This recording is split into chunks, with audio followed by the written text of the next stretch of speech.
ఓం నమః శివాయ. ఓం నమో నారాయణాయ. నరదృష్టి నివారణ కాళభైరవాయ నమో నమః. అతిక్రూర మహాకాయ కల్పాంతర దహనోపమ శ్రీ అష్టకాల భైరవ దేవతాభ్యో నమో నమః. హరి ఓం. మా ఛానల్కి స్వాగతం. అందరిపైనను ఆషాఢ మాసంలో ఉండబడినటువంటి అమ్మవారి యొక్క కృపకటాక్ష వీక్షణలు ఉండాలని కోరుకుంటూ అందరికీ ఆషాఢ మాస శుక్లపక్ష అష్టమి, శుక్లపక్ష పూర్ణిమ, బహుళపక్ష అష్టమి, బహుళపక్ష అమావాస్య తిథి అందున అద్భుతమైన యోగం ఉంది. గురువారం పుష్యమీ నక్షత్రం, అలాగనే పునర్వసు నక్షత్రంతో కూడుకున్నటువంటి గురుపుషార్క యోగ అమావాస్య సందర్భంగా ఎలాంటి విధి విధానం పాటించడం వలన అద్భుత యోగం కలుగుతుందో తెలుసుకుందాం. 1/7/2025 నుండి 31/7/2025 వరకు పుట్టినటువంటి వారందరికీ కూడా ముందస్తుగా జన్మదిన శుభాకాంక్షలు. గతంలో వివాహం చేసుకున్న వారికి వివాహ వార్షికోత్సవ శుభాకాంక్షలు. ద్వాదశ రాశుల్లో గ్రహ గమనాల్ని ఒకసారి వీక్షింపచేద్దాం.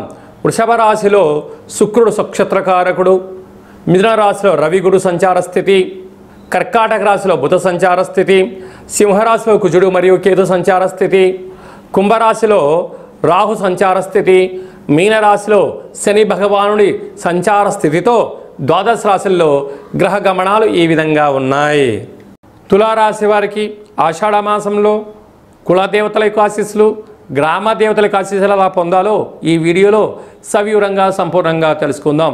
తులారాశిలో ఏ నక్షత్రాలు వస్తాయి అనగా చిత్తా నక్షత్రంలోని 3వ పాదం, 4వ పాదం, స్వాతి నక్షత్రంలోని 4 పాదాలు, విశాఖ నక్షత్రంలోని 1, 2, 3 పాదములు కలిపితే తులారాశి. రాశాధిపతి శుక్ర భగవానుడు.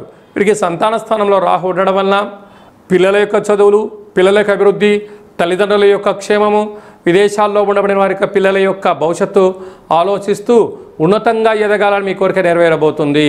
అదే కాకుండా నూతనంగా వివాహమైన వారికి పుత్ర పుత్రిక సత్సంతానం కోసం ప్రయత్నం చేసినట్లయితే సంపూర్ణమైన విజయం మీ సొంతం అవుతుంది. 6వ స్థానంలో శని భగవాను ఉండడం వలన రుణ సమస్య, రోగ సమస్య, శత్రు సమస్య లోపల మిమ్మల్ని వెంటాడే పరిస్థితి ఉంటుంది. అంటే తల్లిగారికి ఏదవుతుందో, లేకుంటే బంధుమిత్రులకు ఏదవుతుందో, లేదా నాన్నగారికి ఏమవుతుందో అనేటువంటి ఎప్పుడు కూడా ఆందోళనకు మీరు గురయ్యే పరిస్థితి చాలా అధికంగా ఉంటుంది. కనుక ఇలాంటి కాల సమయంలో సకాలంలో తిండి, సకాలంలో నిద్ర, తగు వ్యాయామం అని ధర్మ కార్యక్రమాల్లో పాల్గొనడం వలన సకల శనిదోషం తొలగి ఐశ్వర్యానికి, ఆనందానికి మీరు దగ్గర అవుతారు. అష్టమంలో శుక్రుడు ఉండడం వలన మీరు బంగారాభరణాలు, షేర్లు, వాహనాలు, క్రయ విక్రయాలు మంచివే, కానీ ఇది అంత సరైన సమయం కాదు. అధికమైన పెట్టుబడులు పెట్టి కొనేటువంటి పరిస్థితి ఉంటుంది. మీరు ఆవేశపడి తొందరపడి కొనుగోలు చేయకపోవడం మొత్తంగా భావించగలగాలి. భాగ్యస్థానంలో ఆత్మకారకుడు రవి, విద్యా ఉద్యోగ విదేశాన కారకుడు దేవగురు బృహస్పతి ఉండడం వలన అన్యోన్యత, సత్ప్రవర్తన, నమ్మకము, పెట్టుబడులు, సత్ప్రవర్తన, దేవతారాధన ఉండడం వలన యోగదాయకంగా భావించగలగాలి. రాజ్యస్థానంలో బుధుడు ఉండడం వలన పెట్టుబడులు ఆకర్షించడం, వృత్తులలో, ఉద్యోగాల్లో, వ్యాపారంలో సత్ప్రవర్తన ఉండడము, ధర్మ మార్గంగా ఉండగలిగినట్లయితే మీ యొక్క వ్యాపారము గ్రామ, రాష్ట్ర, దేశ, ప్రపంచ స్థాయి వరకు విస్తరింపజేసే పరిస్థితి చాలా అధికంగా ఉంది.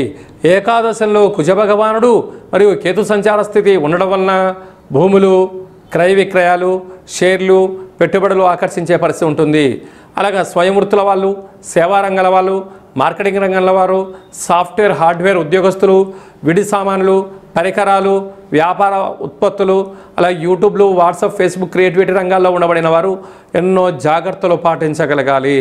ఇలాంటి కాల సమయంలో కులదేవతల యొక్క ఆశీస్సులు, గ్రామ దేవతల యొక్క ఆశీస్సులు పొందగలగాలి అన్నట్లయితే అమ్మవారికి వీలైనంత తెలుపు రంగు వస్త్రాలతో సమర్పించడం, తెలుపు రంగు పువ్వులతో అర్చన చేయడం, విభూతితో అర్చన చేయించడం, పెరుగన్నంతో కూడుకున్నటువంటి పాయసంతో కూడుకున్న పదార్థాన్ని నైవేద్యంగా పెట్టి భక్తులకు ప్రసాదంగా పంచగలిగినట్లయితే రుణ సమస్య, రోగ సమస్య, అంతర్గత సమస్య, బహిర్గత సమస్యలను తొలగిపోయి మనశ్శాంతిగా ఉంటూ ఆయురారోగ్యాలన్నీను కూడా ఈ యొక్క తులారాశి వారి సొంతమైతాయని చెప్పి కూడా గమనించాలి. మనకు జూలై మాసం అనగానే ఆషాఢ మాసం మనకు గుర్తొస్తూ ఉంటుంది. ఆషాఢ మాసం అనగానే తెలంగాణ ప్రాంతాలలో అనేక ప్రాంతాలలో గ్రామ దేవతలకు, పొలిమేర దేవతలకు, కుల దేవతలకు, ఇష్టమైన దేవతలకు మనము పూజ చేసి అమ్మవారి యొక్క ఆశీస్సుల కోసం ప్రయత్నం చేస్తూ ఉంటాం. అలాగనే మనము వ్యవసాయం చేసేటువంటి సోదరీమణులందరికీ కూడా మనము వ్యవసాయంలో ఏదైనా పనులు ప్రారంభించేటువంటి కాల సమయంలో, విత్తనాలు పెట్టేటువంటి కాల సమయంలో మనము గ్రామదేవతకు, కులదేవతకు దండం పెట్టుకొని మిరప, పత్తి అనేక కార్యక్రమాలు మనం ప్రారంభిస్తూ ఉంటాం. కనుక ఆషాఢ మాసంలో 3వ తారీఖున శుక్లపక్ష అష్టమి, 10వ తారీఖున ఆషాఢమాస పూర్ణిమ, 18వ తారీఖున బహుళపక్ష అష్టమి, 24వ తారీఖున పుష్యమీ నక్షత్రంతో కూడుకున్న గురువారము, గురు పుష్యార్క యోగ సందర్భంగా మనమందరము కూడా జగన్మాత అయినటువంటి ఆ గ్రామ దేవతల యొక్క కృప కటాక్ష వీక్షణలు పొందే మానవ ప్రయత్నం చేయాలి. అంటే భగవంతుడికి, అమ్మవారికి స్మరణ, ధ్యానము, అర్చన, దర్శనము చేయడం వలన సంవత్సరాంతము మనకు స్వామివారి యొక్క ఆశీస్సులు కలిగి ఉంటాయి. అలాగనే పూరిలో అంటే ఒరిస్సా రాష్ట్రంలో జగన్నాథుడి రథయాత్ర కూడా ఉంటుంది. అలాంటి స్వామివారి యొక్క కృప కటాక్ష వీక్షణ మనందరిపైన ఉండాలని కూడా కోరుకుందాం. కనుక మనము ఆషాఢ మాసంలో వీలైతే గ్రామ దేవతలకు పసుపు కుంకుమని కలిపినటువంటిని వాటిని అమ్మవారి ముందర సమర్పించడం, అంటే అమ్మవారి దగ్గర ఉండబడినటువంటి కుంకుమను తెచ్చి బొట్టు పెట్టుకోవడం, వ్యవసాయ పొలాల్లో చల్లుకోవడం, మన వాహనాలకు బొట్టు పెట్టుకోవడం వలన సకల గ్రహదోషం తొలగిపోతుందని చెప్పి కూడా గమనించాలి. కనుక మనము 24వ తారీఖున పుష్యమీ నక్షత్రంతో కూడుకున్నటువంటి అమావాస్య అవ్వడం వల్ల తెల్ల జిల్లెడి వృక్షం దగ్గర ప్రదక్షిణ చేయడం, దీపాన్ని పెట్టడం, అలాగ వేరును తీసుకొచ్చి ఇంట్లో పెట్టుకోవడం వలన గురు పుష్యార్క యోగము రోజున శ్రీ శ్వేతార్క గణపతి స్వామి ఆశీస్సులు కలిగి సకల శుభం ఐశ్వర్యం కలిగి మనతో పాటు రాబోయే 7 తరాల వారికి అద్భుతమైన ఐశ్వర్య యోగం కలుగుతుందని చెప్పి గమనించాలి. ఎలా తీసుకోవాలి ఇంకా తన విషయాలను ఈ కింది మనం సంప్రదిస్తే తెలియజేయడం జరుగుతుంది. ఈ యొక్క పాత్రను మనం గమనించినట్లయితే ఈ యొక్క పాత్ర కంచు పాత్ర అంటారు. కంచు మోగినట్టు కనకంబు మోగదు గధరా సుమతి అని చెప్పి మనకు సుమతి శతకంలో చెప్పడం జరుగుతుంటుంది. ఇలాగా ఓం కాలభైరవాయ నమో నమః అనేటువంటి మంత్రాన్ని ఉచ్చరిస్తూ ఇలా 12 సార్లు తిప్పడం వలన సకల గృహంలో ఉండబడినటువంటి ఐశ్వర్యం, ఆనందం, విద్యార్థులకు విద్య వశీకరణ, ఉద్యోగస్తులకు ప్రమోషను, వ్యాపారస్తులకు జనాకర్షణ, ఏదైనా పనులు చేయాలనుకున్న వారికి నరదృష్టి తొలగిపోతుందని చెప్పి గమనించాలి.